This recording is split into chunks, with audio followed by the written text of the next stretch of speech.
اعوذ باللہ من الشیطان الرجیم۔ پناہ مانگتا ہوں میں اللہ کی شیطان مردود سے۔ بسم اللہ الرحمن الرحیم۔ شروع اللہ کے نام سے جو بڑا مہربان نہایت رحم والا ہے۔ السلام علیکم ورحمۃ اللہ وبرکاتہ۔ حضرت ابن عمر رضی اللہ تعالیٰ عنہ سے مروی ہے کہ ایک مرتبہ نبی صلی اللہ علیہ وآلہ وسلم نے حضرت عمر رضی اللہ تعالیٰ عنہ کو اپنے باپ کی قسم کھاتے ہوئے سنا تو فرمایا کہ اللہ تعالیٰ تمہیں اپنے آباء و اجداد کے نام کی قسمیں کھانے سے روکتا ہے، اس لیے جب تم میں سے کوئی شخص قسم کھانا چاہے تو اللہ کے نام کی قسم کھائے ورنہ خاموش رہے۔ حضرت عمر رضی اللہ تعالیٰ عنہ فرماتے ہیں کہ اس کے بعد میں نے جان بوجھ کر یا نقل کرتے ہوئے بھی ایسی قسم نہیں کھائی۔ مسند احمد حدیث نمبر 4523۔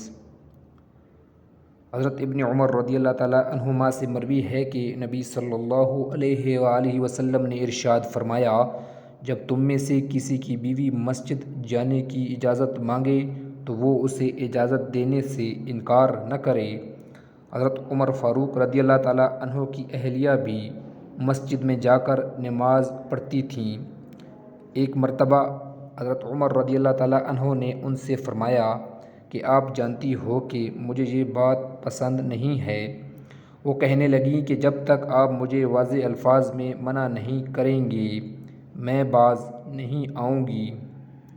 چنانچہ جس وقت حضرت عمر رضی اللہ تعالیٰ عنہ پر قاتلانہ حملہ ہوا تو وہ مسجد میں ہی موجود تھیں۔ مسند احمد حدیث نمبر 4522۔ حضرت ابن عمر رضی اللہ تعالیٰ عنہما سے ارشاد نبوی منقول ہے کہ سوائے دو آدمیوں کے کسی اور پر حسد رش کرنا جائز نہیں ہے۔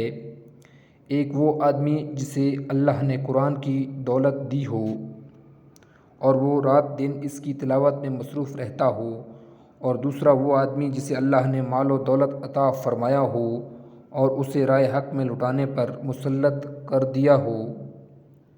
مسند احمد حدیث نمبر 4550۔